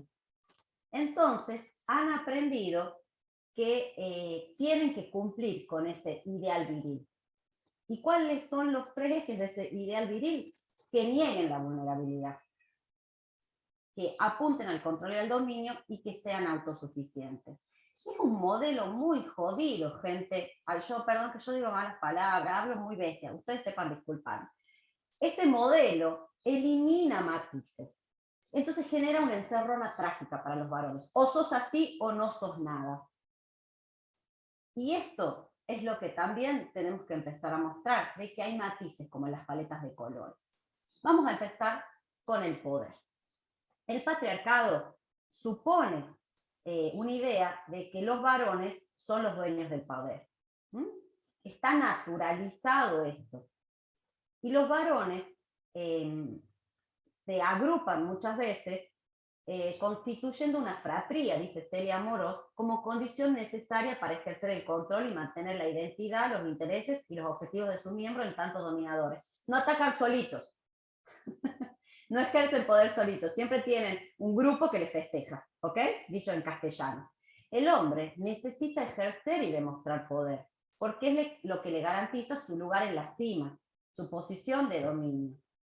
Y los hombres creen que tienen derecho a tener poder, pero eso es una falsa creencia. Pero se apoya ¿en dónde? En esta posición de dominio que culturalmente se les ha dado. Y los varones se angustian mucho ante la ausencia de poder, porque sienten que esto daña su masculinidad. Entonces, ¿qué hacen? Buscan ejercer poder mediante la violencia para reafirmar su virilidad y para restaurarla cuando se daña. Entonces, cuando se sienten impotentes, buscan demostrar poder sobre mujeres, niñas y niños, sobre otros varones a los que consideran más débiles, también sobre las personas de la diversidad sexual y también en la naturaleza, matar animales, como que re común, ¿vieron? Vamos a ir ahora a la negación de la vulnerabilidad. Y en realidad, esto es un mito que el varón es invulnerable, porque todos los cuerpos humanos cuando nacemos somos dependientes y vulnerables, no necesitamos de otro para sobrevivir, ¿sí? Entonces, todas las personas sentimos temor, atravesamos traumas e incertidumbres, pero la socialización de género apunta a que no quede rastro de esto en los varones. Por eso es que nos vamos a encontrar con una exigencia en los varones de negar la vulnerabilidad. Por eso en el trato cotidiano la línea superior y que lo hace sentir más superior es cuando trabaja de una manera más viril cerca de esos mandatos que vimos, ¿no? Y con respecto a al control y el dominio, la capacidad de un sujeto para dominar, censurar, reprimir, controlar o subordinar actos, deseos y espacios del otro son interpretados como tengo el control. ¿Y eso qué implica? Que hay que obedecer y también presupone que puede sancionar a quienes se resisten o quienes no acatan exigencias ni mandatos. Mi lapsus está muy bien porque cuando el varón siente que su control y su dominio está problematizado, ataca. Los varones territorializan al otro. Hay una territorialización de lo femenino porque todo el tiempo quieren limitar la libertad. ¿Cómo impone un varón poder y control? Controlando actividades, tiempo y espacios personales de su pareja, obligando poco a poco a que la mujer se deje controlar y pierda su forma de ser, comportándose como el dueño de la sexualidad y del cuerpo de su compañera, como teme que ella se deje seducir por otros hombres, asume, ¿por qué piensa que se puede dejar seducir por otros hombres? Porque tiene metida la idea en la cabeza de que la mujer no puede tomar decisiones por sí misma. Y ahí aparecen los manipuleos, ¿no?, que a veces vemos en algunos vínculos. A ver, ojo, no quiero decir que todos los varones actúen de esta manera, ¿estamos de acuerdo? Muchas veces algunos lo ejercen y otros que no. Y vamos a entrar a la última característica, que tiene que ver con la autosuficiencia masculina. En el varón, esto exige un posicionamiento de acentuar la diferenciación, la distancia con otros, porque así sostienen su virilidad. Entonces, ¿cómo la podemos ver?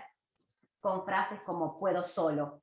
Le pasa algo y puede solo, de manera económica, de manera afectiva, de manera decisoria, siempre pueden solo.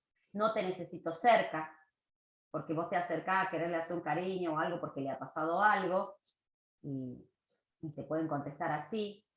O cuando los varones dicen, acá decido yo, en la casa, se pone que no escucha, inflexible y autoritario, ¿no? Entonces, en función de esto, hemos estado trabajando con una infografía con Darío Ibarra Casals, que lo van a tener de profesor ustedes luego, en la parte de sexualidad, para empezar a entender esto de la autosuficiencia. Porque decimos, ay, la autosuficiencia masculina, pero no, tenemos que trabajarla, porque es un proceso, la autosuficiencia.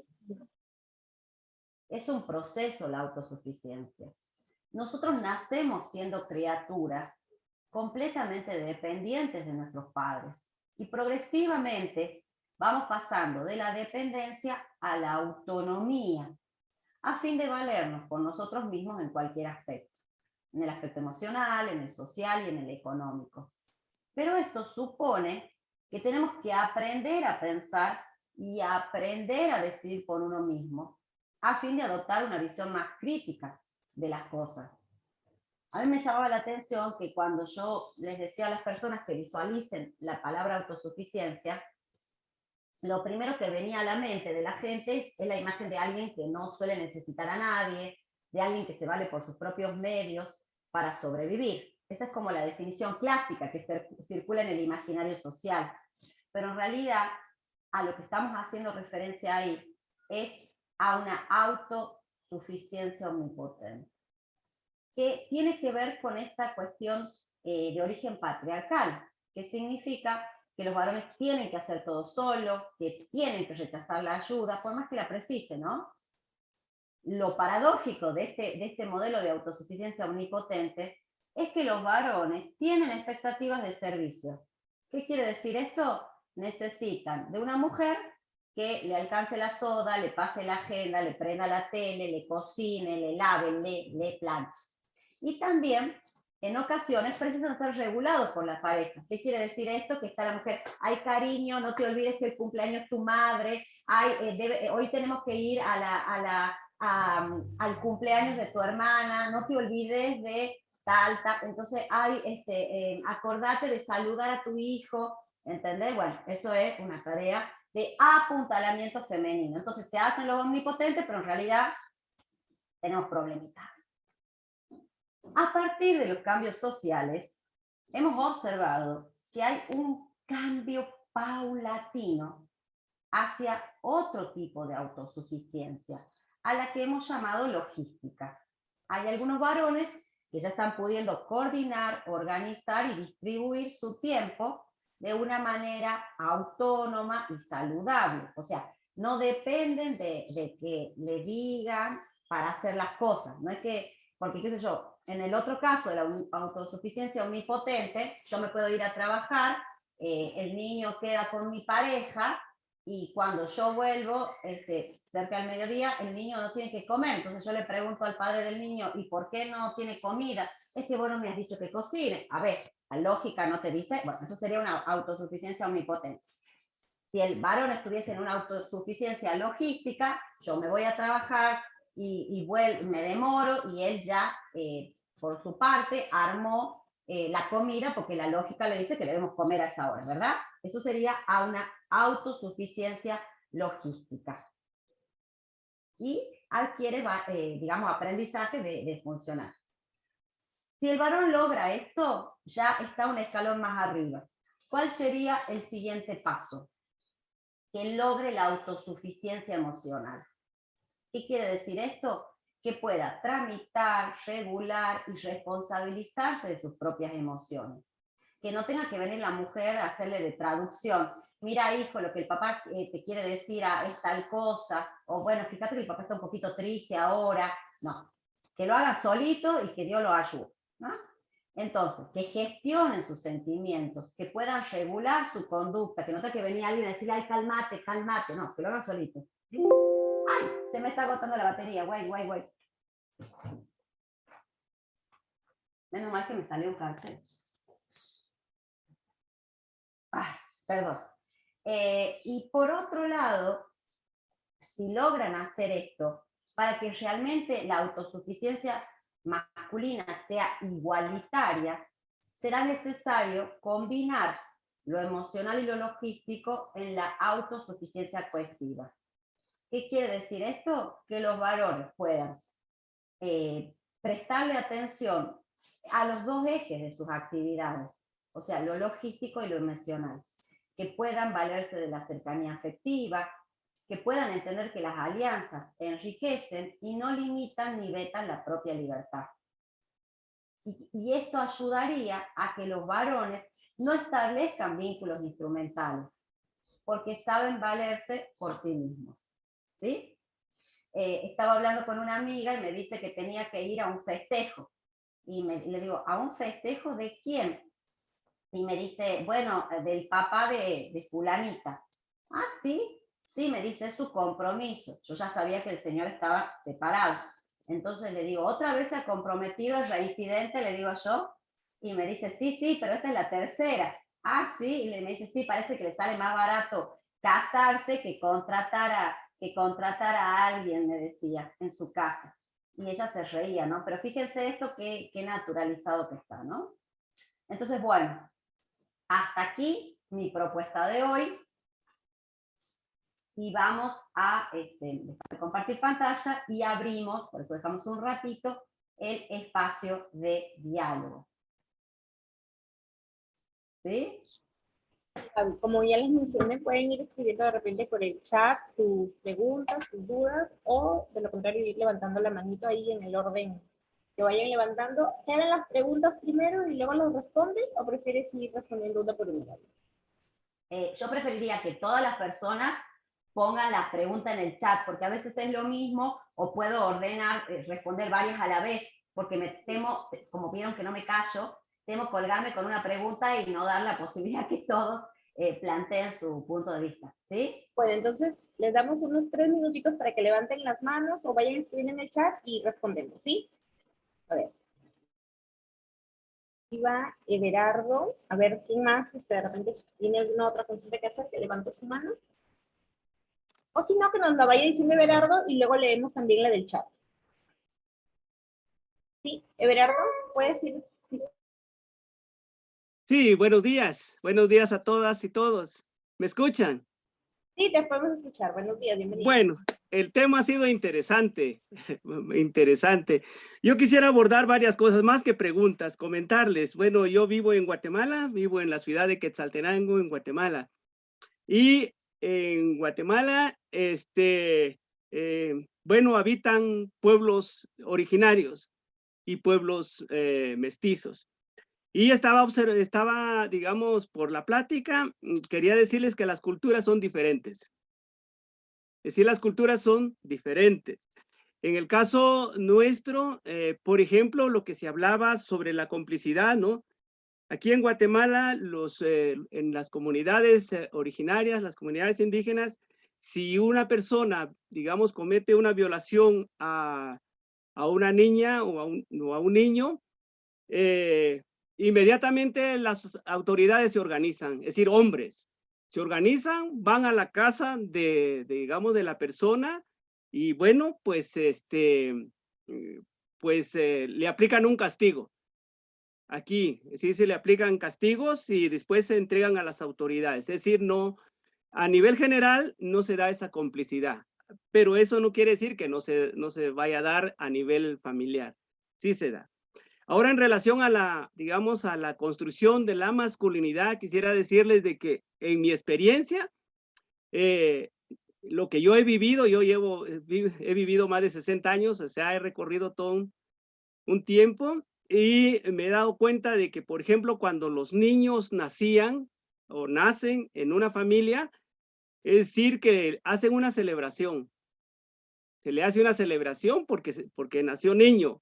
Y si es una niña, pues es a veces todo lo contrario, ¿no? Es decir, y ahí participa la mamá, participa el papá, participan los abuelos, las abuelas, es una cuestión colectiva, ¿no? Entonces, a partir de ahí los mandatos empiezan a, digamos, a socializarse. Y yo me he dado cuenta que no han sido solo los padres, sino que las madres. Si un niño empieza a barrer la casa, la madre le dice inmediatamente, eso no te corresponde, hijo, eso le corresponde a tu hermana.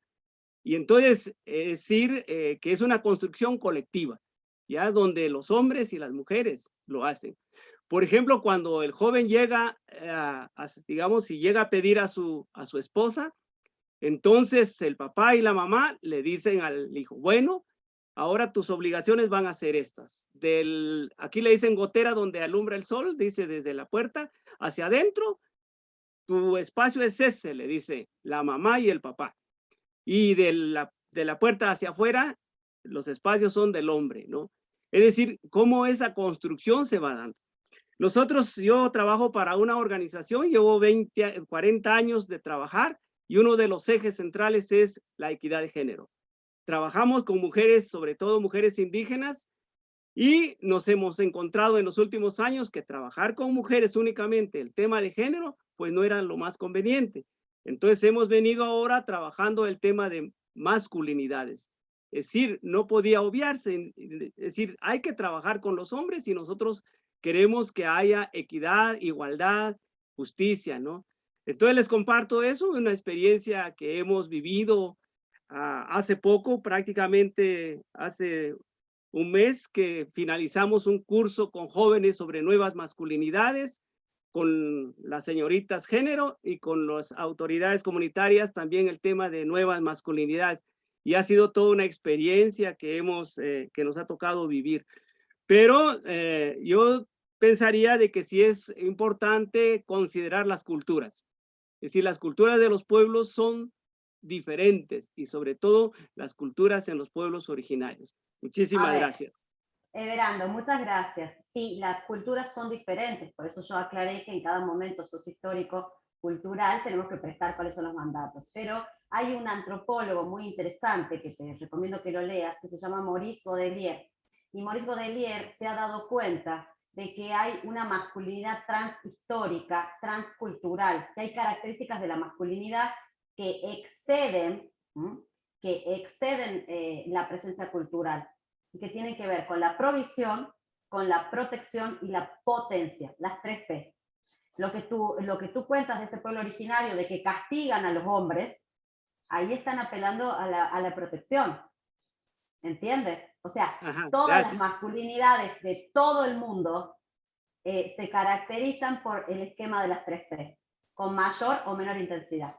Toda la masculinidad siempre está asociada a la provisión, a la potencia y a la protección, en todos los lugares del mundo. Él ha hecho un estudio en todo el globo. ¿Sí? Gracias, muy amable, sí. Gracias, muy amable.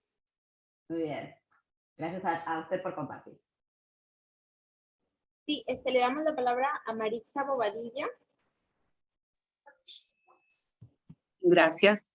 Bueno, yo quería comentar de que ahora, en estos últimos años, se ha visibilizado el tema de masculinidad, de la reflexión en el tema de masculinidad como algo importante. Antes no se creía de la misma manera, sino que era un agregado de un programa, de un curso, inclusive ahora, ¿no? Es un agregado.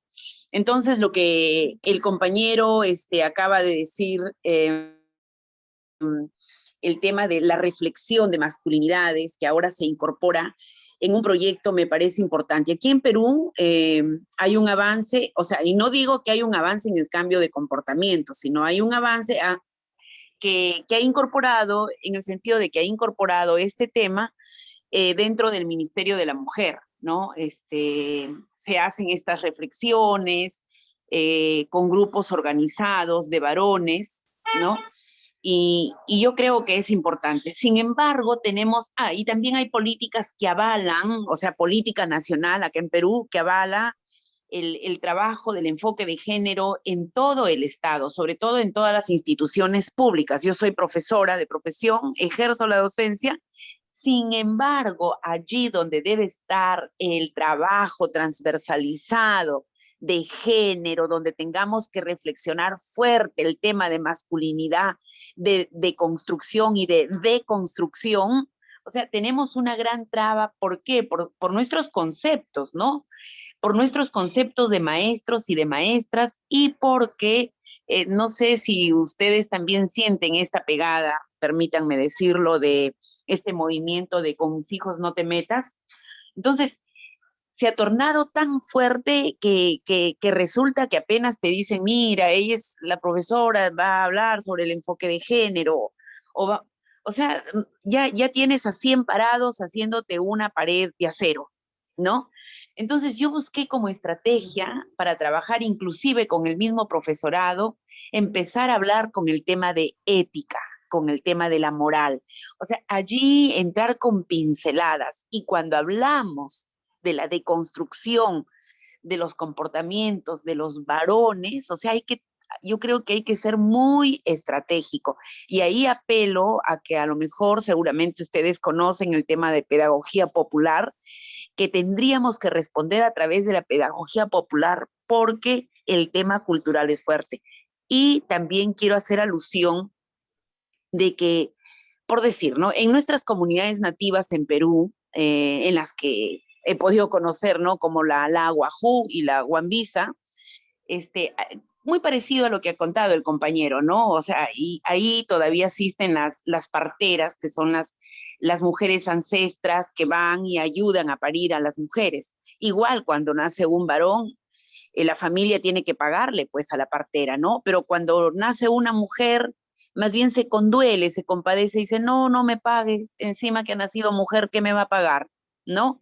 Entonces, allí, por decir, el tema es muy sensible, pero no por eso intocable, no por eso intocable. O sea, no quiero decir que no se vaya a confundir, quiero apelar a eso, a que no se vaya a confundir, porque como es un tema cultural y hay que respetar las costumbres, o sea, no se toquen, no. Igual las mujeres que se veían, que eran violentadas, y que el compañero, en estas mismas comunidades, el compañero les era infiel, y con la misma hermana, con la prima, no sé qué, las mujeres optaban por el suicidio, ¿no? Susel Paredes es ahora una congresista, y ella hizo una investigación en estas comunidades nativas, cómo las mujeres preferían suicidarse. Pero, entonces, allí, apelando al tema cultural, hay que entrar, de repente, las herramientas, vuelvo a decirlos, están un poco, nos brinda la pedagogía popular, como digo, los cambios tienen que ser con mucha táctica, con mucha estrategia, pero sí se tienen que generar, no son intocables, ¿no? Porque estos se tienen que modificar. Es lo que quería aportar. Yo solamente quiero comentar, Gaby, Sally y compañeros, que tenemos ahorita ya un buen número de preguntas que están en el chat, Gaby, para poder, no sé si las puedes, tú prefieres que te las leamos o tú las puedes revisar. Ya las leí. Ya, genial. Así que podemos, bueno, si les parece, voy a, para que ahí se me activó otra nueva. Esperen que esta no la había visto. Ahí está, bien. A ver, primero, así como hoy hemos hablado de la masculinidad hegemónica, ¿sí? Yo les aviso que no es la única masculinidad que existe, ¿sí? Hay otros tipos de masculinidades, y también hay respuestas de los varones a este modelo de masculinidad hegemónico hoy en día. Pero lamento informarles que los voy a dejar con la duda, y eso lo vamos a ver en la próxima clase, ¿sí? Todo para generar interés y suspenso, y estén todos sentados acá muy a primera hora en la próxima clase. Con respecto a las primeras preguntas que hace Román, cómo enfocar las masculinidades, yo no adhiero al hecho de convocar a los varones solamente a trabajar porque son violentos. Porque eso genera ya una resistencia en los varones que no les interesa trabajar. Yo creo que tenemos que trabajar con una masculinidad cohesiva. Y me choca muchísimo y no adhiero al concepto de nuevas masculinidades. Porque no es cierto, no son nuevas masculinidades. Siempre ha habido hombres distintos, siempre ha habido hombres cariñosos, siempre ha habido hombres que han sabido cuidar y paternar, y que estaban en contra del modelo y que también se han burlado de ellos por ese motivo. Entonces no son nuevas masculinidades, tenemos que hablar de masculinidades positivas o de masculinidades no hegemónicas, ¿sí?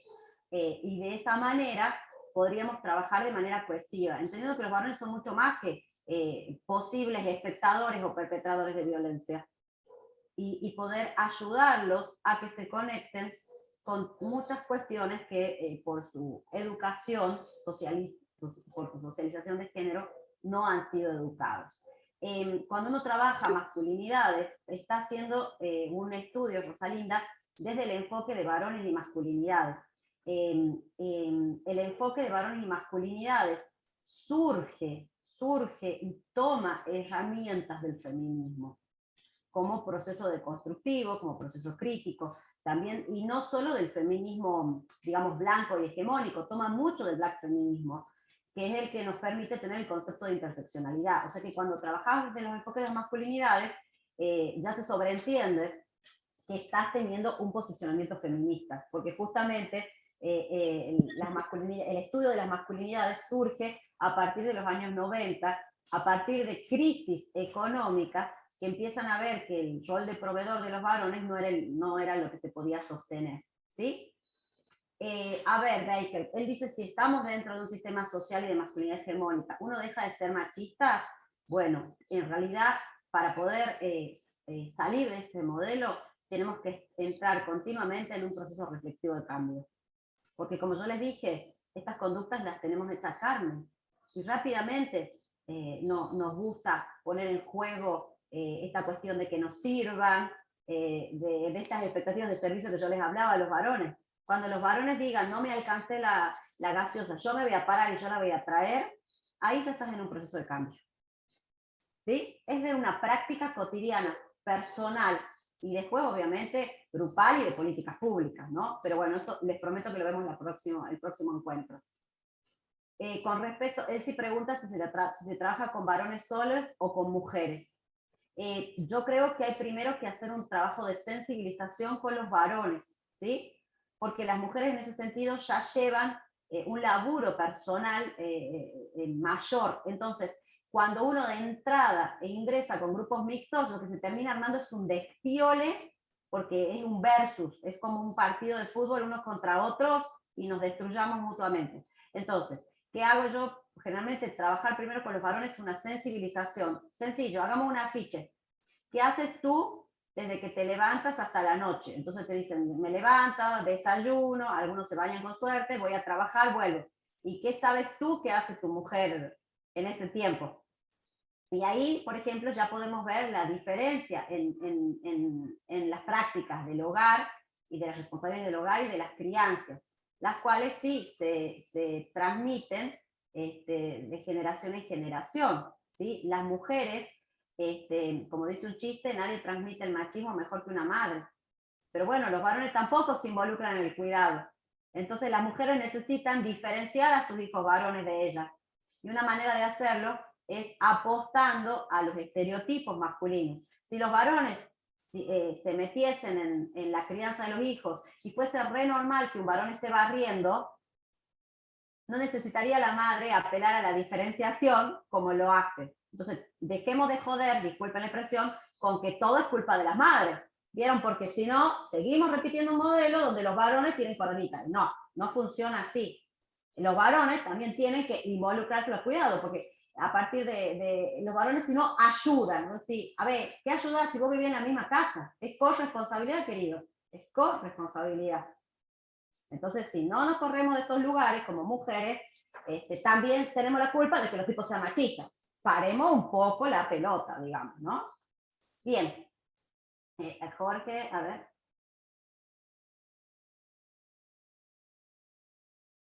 Exacto. Jorge plantea esta diferenciación y cómo la cuestión masculina también cada vez acumula más poder de algunos grupos y obviamente bienes materiales. Jorge, si te interesa mucho el tema, te recomiendo que leas a Raewyn Connell, que tiene un nuevo libro que habla de las masculinidades transnacionales, habla ella. Y son justamente las masculinidades que forman parte de grandes corporaciones transnacionales, donde empiezan a hacer negocios con estilos justamente por contar con la complicidad patriarcal y ser parte de estos grupos de poder económico y político. Creo que te podría ayudar mucho para ver esta cuestión. El espacio público y el espacio privado sabemos que también es una construcción social. La pandemia y el hecho de que hemos tenido que estar todos metidos adentro de la casa y la casa se ha convertido en escuela, oficina, hogar, ha dado lugar que empecemos a pensar en términos, al menos como lo trabajamos con Darío, de espacios semi-privados, porque hemos trasladado instituciones que otrora estaban en el ámbito público a lo privado. Y en ese sentido es importante que prestemos atención, porque ahí ya nada es público y privado, pero a pesar de que todos estábamos en el hogar, el varón seguía teniendo los privilegios de agarrarse, por ejemplo, un espacio de la casa y nadie podía respirar si él estaba en ese espacio de la casa. Y a ver, estábamos todos compartiendo el mismo confinamiento. O también se levantaba que hay de comer como si él no estuviese en esa casa. Entonces, esas son cuestiones que hay que trabajar. Sí, el esquema masculino patriarcal es dañino y hay una violencia intragénero, o sea, al interior del género masculino. Y también hay una violencia intergénero, dirigida hacia las mujeres y a las diversidades. ¿Sí? Entonces, tenemos que prestar atención a esto porque el varón se termina constituyendo en un factor de riesgo para sí, para otros varones y para mujeres, niños y ancianos. ¿Sí? Aiza habla del concepto de buenas masculinidades. Sí, el tema es que si entramos en el parámetro de lo bueno y de lo malo, Aiza, volvemos a la clave del pensamiento binario. Y además, con esta historia de que estamos con el discurso políticamente correcto, ya todos nos vamos a sentir buenos y entonces empezamos a mutar a lo malo. A ver, creo que estaría bueno que empecemos a pensar en términos de diversidad. Todos somos personas diversas, todos tenemos luces, sombras y oscuridades. Pero intentemos laburar las oscuridades para que no andemos contaminando al resto del mundo, ¿no? Bueno, por ahí. Perdón si fui muy rápido, pero creo que contesté a todos. No sé si me pasé alguna, creo que contesté todas, ¿sí, no? Bien. Sí, ¿cómo contestado, Gaby? Bueno, fantástico. Buenísimo.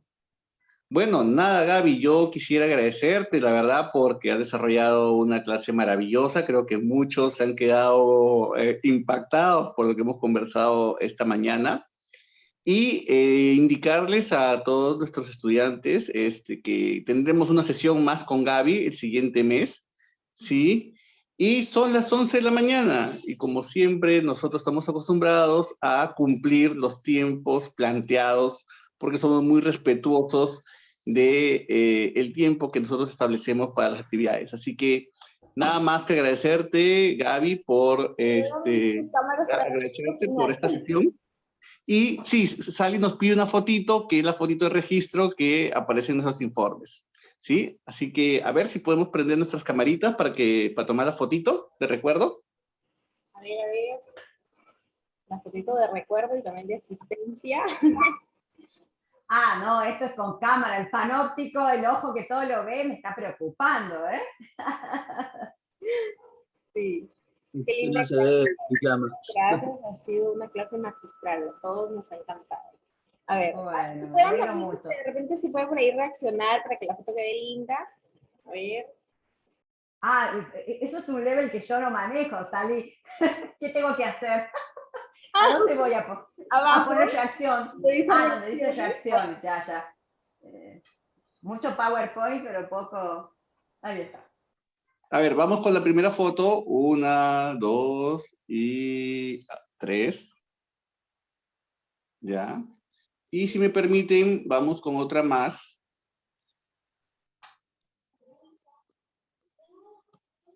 Un segundito, ahí vamos. 1, 2 y 3. Muy bien. Muy bien, muchas gracias por habernos acompañado en esta sesión. Ya saben que cualquier cosa con Sally, que es la responsable de plataforma, ya nos ha comunicado Men Engage América Latina, que ya la plataforma está nuevamente activa, para que puedan ingresar al curso, revisar materiales que ha propuesto Gaby, así también al igual que Hugo, y nos vemos en las fechas propuestas en el mes de mayo con una compañera de Bolivia, con quien también vamos a tener el gusto y el placer de seguir reflexionando sobre el tema de las masculinidades. Por nuestra parte, que tengan un lindo fin de semana, disfrútenlo mucho, sigamos reflexionando. Gracias Gabriela Córdoba de Argentina, y a todos ustedes, nos vemos pronto. Pasen un lindo fin de semana. Gracias. Sería bueno el PPT que nos compartan. Vamos a ver, Sí, a ver. por Muchas favor. gracias. Nos vemos. Cuídense mucho, nos vemos. Gracias, Hasta luego. gracias, María. Gracias.